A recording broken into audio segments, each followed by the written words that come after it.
preparing for service, and Jody Kirby was responsible for making sure things were set right, and she saw this and she was very concerned. Because that's not a typical use of communal wear, is it? But it is meant to help us be encouraged that life together in Christ is one of abundance. Does that make sense? And so we have a video that I'm going to show from our stewardship board which describes living a generous life. 2 weeks ago, the discussion was a boy and his dad. And his dad was requested to share something with someone in need, a returning missionary. And he was going to give an old used watch that he never used. And he was stunned when his son gave his favorite gift, this beautiful biplane that he really loved. And his son released it, and he was stunned. And so last week was one where he had a dream, and the dream was that he was being indicted. And the charge in the courtroom was that he was being charged with this: possession with failure to distribute. Okay, so it's kind of a cute way. And that's you and I. Obviously, we fall short of sharing, but we have our moments of God's grace to come in through love. And so this week is an invitation for generosity in serving. And so I asked for the video to be played at this time. Let's take a look.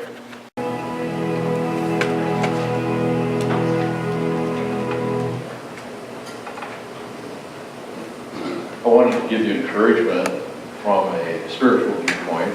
That encouragement goes this way, is that we have a Savior who loves us so much that he bears our sin. Theologically, I'm so thankful for our confirmation class. It's just really sharp, and they ask great questions. And one of the questions, why did Jesus die? And in the scriptures it speaks of Jesus standing in our place. What we deserve is punishment for our lack of holiness. Jesus takes our place. But to be honest, that one has not resonated with me nearly as deep as this one. That Jesus is with us and for us. The infinity that God has in God's love. And he bears our burden. And yet, I think sometimes in our faith life, we are impoverished because we say, well, God, I'm hurting, but I'm just going to share a little bit. I don't want to bother you. I can do it. I just need to share a little bit. And there are points in our life where we can't. It's a great blessing to work with people in this community, and one of the community members I worked with this week, in their mid-20s, has already experienced a life of despair, prostitution, drugs, alcohol, death of friends, and gang violence. Came to this community because it's safer. And the depth of the feeling there is a taste of what we all experience, the brokenness that we have. And so she just basically said, I'm insignificant, and it's too long, too far. So I always bring people who say that in here, and we go past that cross, and I get them over here, and I say, how far is it back? And they say, it's too far back. And I said, all the farther back is this. It's your orientation to life. I don't care where you've been or where you've been. The done is if you have an orientation to that God shares your burdens, takes all of our burdens, you can share completely and entirely. So no more of this impoverishment. It is digging deep, right? Each week, all the failures and all the challenges we've had, yes, the joys and the successes of life, but digging deep down into the, dare I say, the stew of our life, right? Here you go, God. It's a great way to experience the communion experience. God loves you that much. Not just simply standing for you in place, but standing with you in your life. The other thing is from our social ministry here.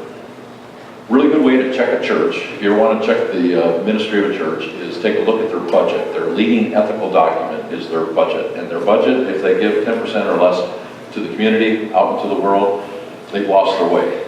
Right? In our church, we want to be a double tither blessing church. We're at 18-19%. We want to give generously to the synod and way beyond that. And I encourage you, you look at the world's problems these days and you kind of go, I can't do much. Right? I can give a little bit. But isn't it amazing when we work together and we raise thousands and tens of thousands of dollars to make a difference? It's an amazing experience and generosity to be together in faith. And so I give thanks for our congregation. This is a description of our congregation. We are able to extend grace. Now, a great portion of our resources is dedicated to worship and making sure people understand the love of Jesus. And our education, our faith formation, we won't lose track of that. Because without that, the spiritual empowerment will turn on itself. And our character here, was struggling with spiritual impoverishment, but he started to learn that he needed the people in which he was called to serve. So I give thanks for an abundant life. Know that you can dig deep in your life for any hurt, pain, past grief, future concern, and share it with our Lord, and know that there is nothing that is insurmountable in the needs of this world when we work together. When we work together in Christ's name, we can do amazing things. Let us pray. God, thank you that stewardship is a work of your heart, your love for us, that we can lay every single complete burden we have upon you.